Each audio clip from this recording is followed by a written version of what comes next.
अस्सलाम वालेकुम, कैसे हैं आप लोग? ठीक ठाक हैं। और आज फिर पाकिस्तान को शिकस्त हुई।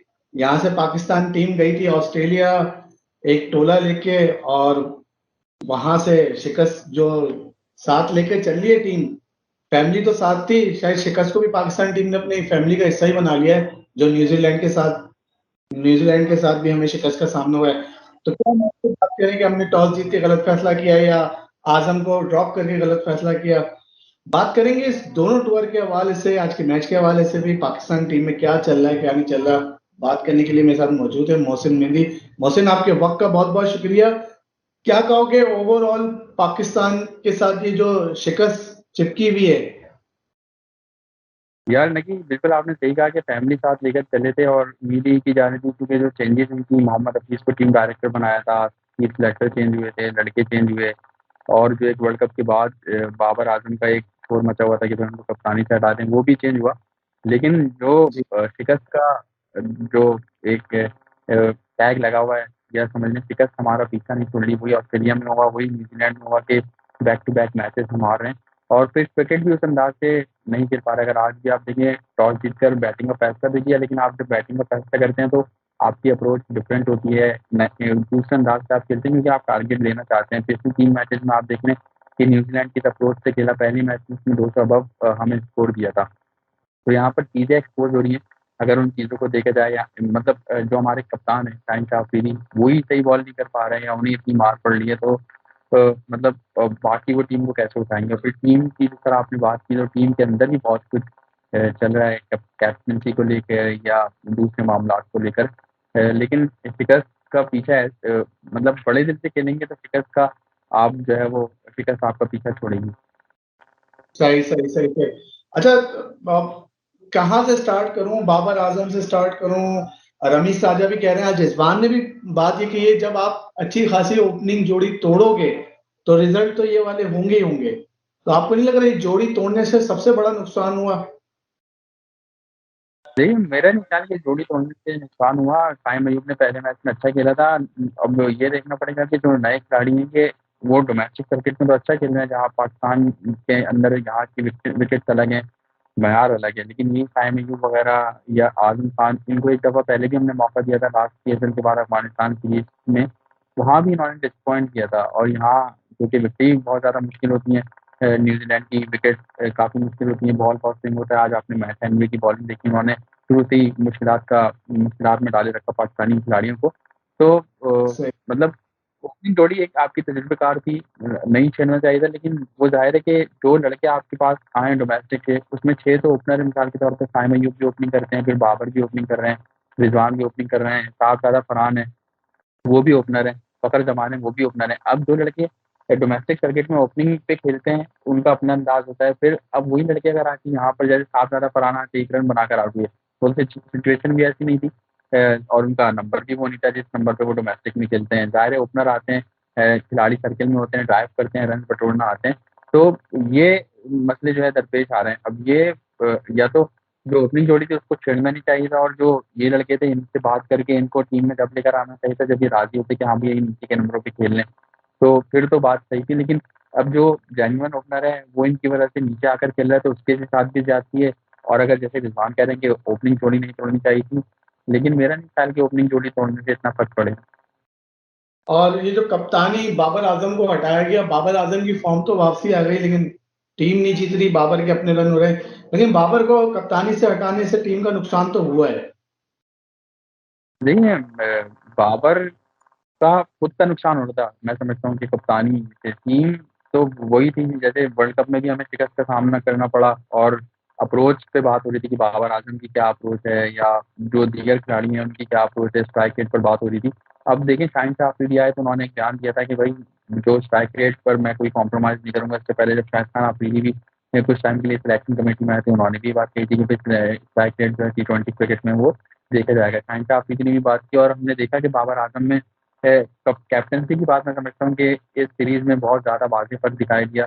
मतलब वो खेल रहे हैं, एक तो एंकर भी लेकर चल रहे हैं। पिछले आप मैचेस देख लें तो बाबर एंड तक टीम को लेकर चले, लेकिन वो अलग बात है कि जो उन पे टैग है विराट कोहली, और जो उनका मवाजना होता है, विराट कोहली अगर उनकी जगह होता तो वो मैच जितवा कर जाता। लेकिन बाबर को अभी इस पर मज़ीद काम करना पड़ेगा कि वो मैच नहीं जितवा सकते। शाहिद खान अफरीदी की भी एक बात मुझे याद है जो वर्ल्ड कप के दौरान उन्होंने कही थी कि बाबर आजम खेल तो रहा होता है और अगर वो एंड तक भी टीम के साथ रहे तो आपको वो वाली फील नहीं आती कि भाई आप मैच जीत जाओगे। तो वही अभी बाबर को इस पर काम करना पड़ेगा। नो डाउट बाबर ने बाबर आजम इम्प्रूव किया। का प्लेयर सॉरी मैं आपका सुन नहीं सका। बाबर आजम नहीं है क्या? डिस्टॉर्शन आ रही है आपकी आवाज़ में। मैं कह रहा हूँ बाबर आजम क्या T20 का खिलाड़ी नहीं है क्या, इसका मतलब है?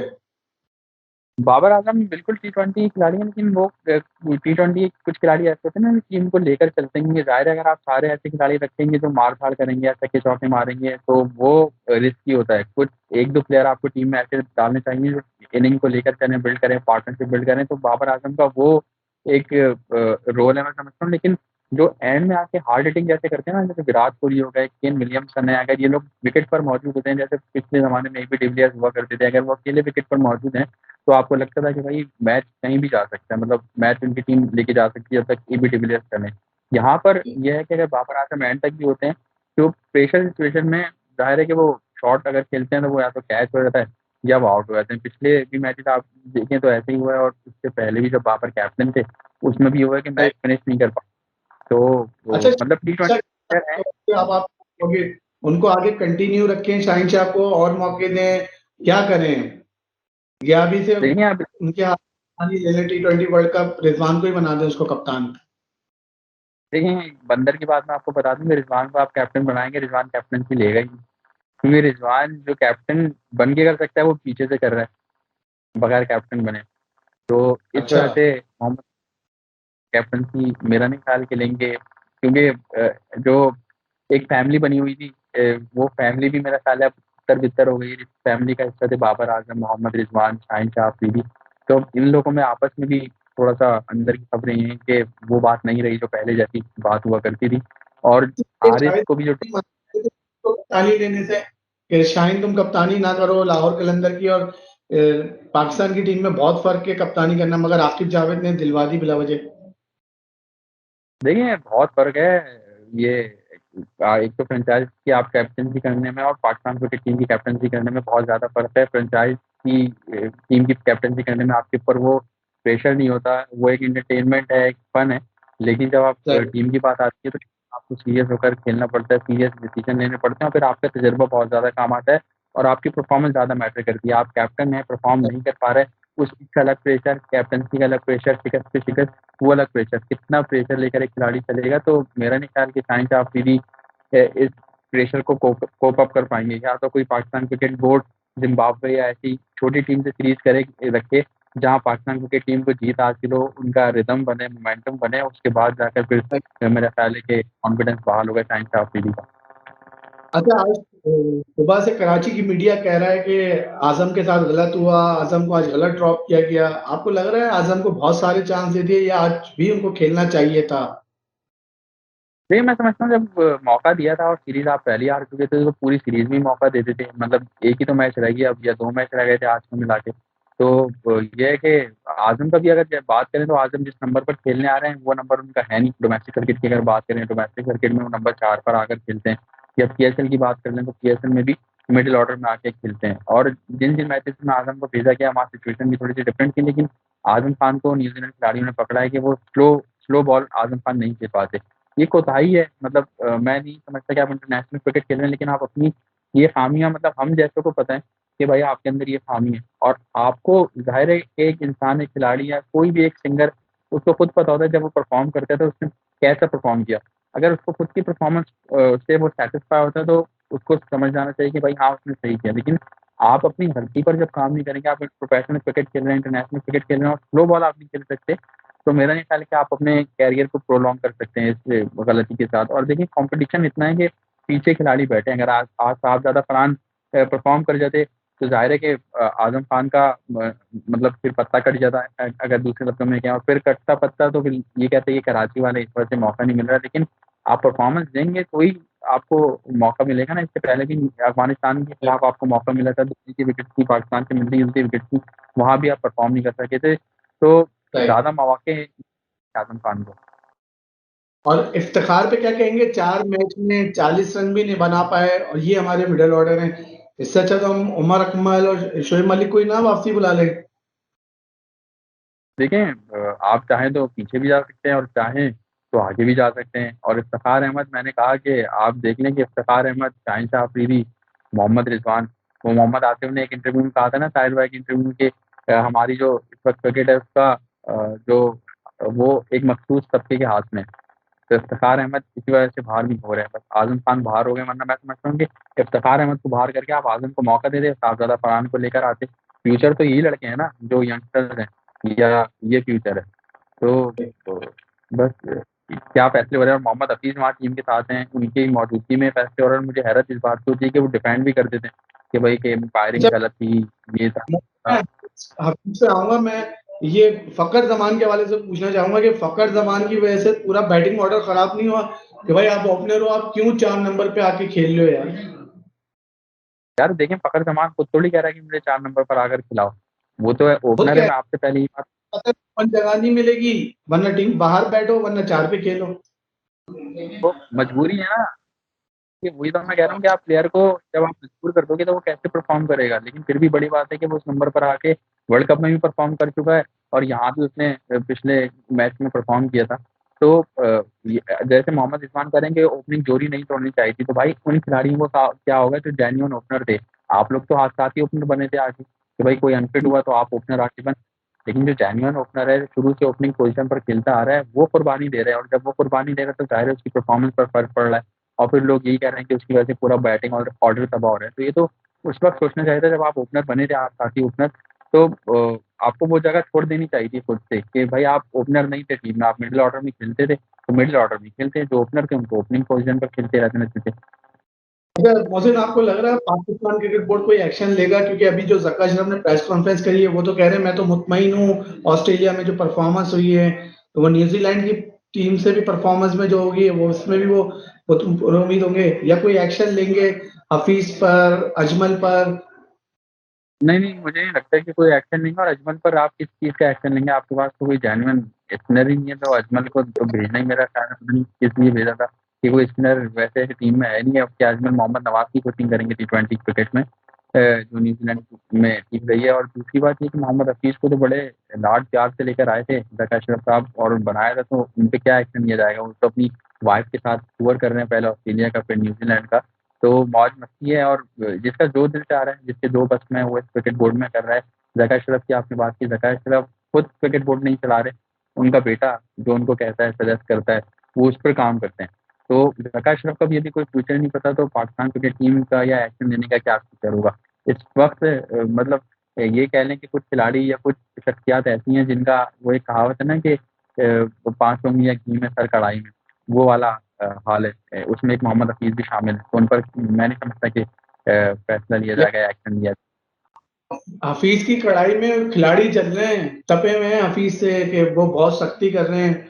कोई एक के अंदर वकार यूनुस की रूह आ गई है। जाएगा। लेकिन कभी के दिन बड़े, कभी की रातें बड़ी। मोहम्मद हफीज अभी मजे कर रहे हैं, इंजॉय कर रहे हैं, लेकिन सबका वक्त आता है। अभी अगर वो मतलब एक्स्ट्रा ऑर्डिनरी या आउट ऑफ द बॉक्स फैसले कर रहे हैं, और उनको मतलब ज्यादती कर रहे हैं किसी के साथ, तो गलत कर रहे हैं, नहीं करना चाहिए। जब पाकिस्तान क्रिकेट बोर्ड ने जो पहले कमिटमेंट कर रखी थी कि भाई हम प्लेयर्स को भेजेंगे, और पूरा टाइम पीरियड बताया था, उस पर अगर आप बार बार प्लेयर्स को तंग करेंगे तो ये भी गलत है। फिर इससे भी परफॉर्मेंस पे फर्क पड़ेगा। और पाकिस्तान में आपको पता है कि जो एशिया कल्चर है उसमें पॉलिटिक्स वाला फैक्टर ज़्यादा आता है, कि लोग फिर बदला लेने के लिए माजी में मिसालें हैं कि परफॉर्म नहीं किया कर सकते थे, जीत सकते थे, नहीं जीते। तो ये भी फिर फैक्टर आता है। तो मोहम्मद हफीज जो कर रहे हैं वो फिर वो भुगतेंगे भी। फिर देखें, मीडिया कभी किसी का होता है। अगर मोहम्मद हफीज की बहुत सी मामलात हैं मीडिया वालों से, तो फिर यही मोहम्मद हफीज होंगे जो एक दिन मीडिया के रेडार पे होंगे। तो ये सोच लेना चाहिए उनको कि कभी के दिन बड़े, कभी की रातें बड़ी।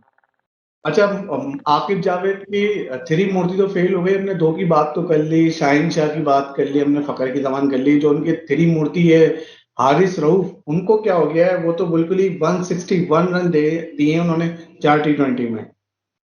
तो इससे पहले भी अगर वर्ल्ड कप में आप देखें तो 500 से ज्यादा रन वो दे चुके हैं, मतलब Haris Rauf as a bowler. तो अब कहाँ है आकिब जावेद? और उन्होंने तो एस्केप लेने के लिए बयान दे दिया था वर्ल्ड कप में कि भाई मैंने शाहिन अफरीदी और हारिस रऊफ को टी20 के लिए तैयार किया था। तो टी20 में परफॉर्मेंस देख लें आप, शाहिन अफरीदी की भी देख लें और हारिस रऊफ की भी देख लें। बात यही है कि जब एक खिलाड़ी अच्छा परफॉर्म कर रहा होता है, उरूज पर जा रहा होता है, तो उसके पीछे बहुत सारे लोग बोलने आ जाते हैं कि इसको मैंने तैयार किया या इसको हमने तैयार किया, क्रेडिट लेने आ जाते हैं। लेकिन जब वही खिलाड़ी अच्छा परफॉर्म नहीं कर रहा होता तो आकिब जावेद जैसे ही जो कि बहुत चाहते हैं या कहते हैं कि हमने उन्हें बनाया, वही लोग बयान देते हैं कि भाई हमने इनको टी20 क्रिकेट के लिए तैयार किया था। अब देखें आकिब जावेद के बयान से साबित हो रहा है कि शाहिन अफरीदी और हारिस रऊफ तो फिर वनडे के प्लेयर ही नहीं। जब वो कह रहे हैं कि मैंने तो टी20 के लिए तैयार किया था, आपको बिला वजह में वनडे में खिला रहे हो, तो ये तो उनकी क्रेडिबिलिटी पे आकिब जावेद ने सवाल उठा दिया ना। तो राइट। बस यही है, से ही आप हफीज की बात जोड़ लें कि भाई जब आप पे अच्छा वक्त होता है तो बहुत सारे लोग आपके पीछे आते हैं, लेकिन जब आपको बुरा वक्त होता है ना तो आपके साथ वाले भी आपका साथ छोड़कर चले जाते हैं। जी, जी, जी। अच्छा, मिकी आर्थर से पीसीबी की डील फाइनल हो गई, मिकी आर्थर चले गए। कितना नुकसान हुआ पाकिस्तान क्रिकेट बोर्ड को, ये जो सारा चक्कर हुआ से? माली देखिए मैं तो नुकसान तो कहता हूँ बहुत। इससे ही बहुत नुकसान हो रहा है कि रमीज राजा गए, नजम सेठी आए, नजम सेठी गए, जका अशरफ आए, फिर जका अशरफ आए तो मिक्की ऑर्थर गए, नजम सेठी आए तो मिक्की ऑर्थर आए। तो इन सब चीज़ों से ही माली नुकसान बहुत ज़्यादा हो रहा है। और इससे पहले जो उन्होंने रमीज राजा ने एक वो करा दी थी जूनियर प्रीमियर लीग, उससे बहुत ज़्यादा नुकसान हुआ। 1 अरब का आपने नुकसान कराया, फ़ायदा उससे कुछ भी नहीं निकला। और और सौरभ गंगुली ने ये पोस्ट भी आपने। बिल्कुल ये सारी चीज़ें जो हुई इससे पाकिस्तान क्रिकेट बोर्ड का बहुत ज़्यादा माली नुकसान हुआ। लेकिन वही मैं कह रहा हूँ कि कोई पाकिस्तान का नहीं सोच रहा, सब अपना सोच रहे हैं। ज़ाहिर है कि ज़का अशरफ भी सैलरी ले रहे हैं, मोहम्मद हफीज़ भी सैलरी ले रहे हैं, साथ में टूर्स भी कर रहे हैं, प्लेयर्स को भी सेंट्रल कॉन्ट्रैक्ट के थ्रू पैसे मिल रहे हैं। थोड़ा-सा अभी देरी हुई थी कुछ टाइम पहले, लेकिन अब पैसे दोबारा मिलना शुरू हो गए। तो ये सारे मामलात हैं।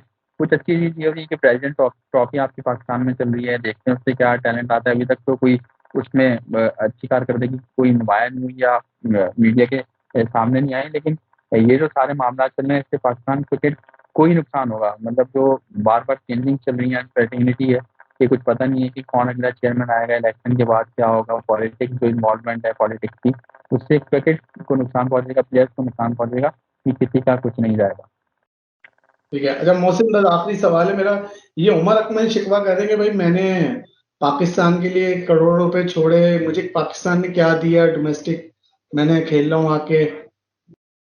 देखिए सॉरी टू से उमर अकमल ने पूरे करियर में, एंटायर करियर में यही किया है जो वो कर रहे हैं। मतलब रोना-धोना किया है कि 2011 का वर्ल्ड कप आपको याद होगा, इमरान खान मिले तो उनकी टाँगों से लिपट गए कि भाई इससे बोलो मुझे ना वन डाउन भेज दे।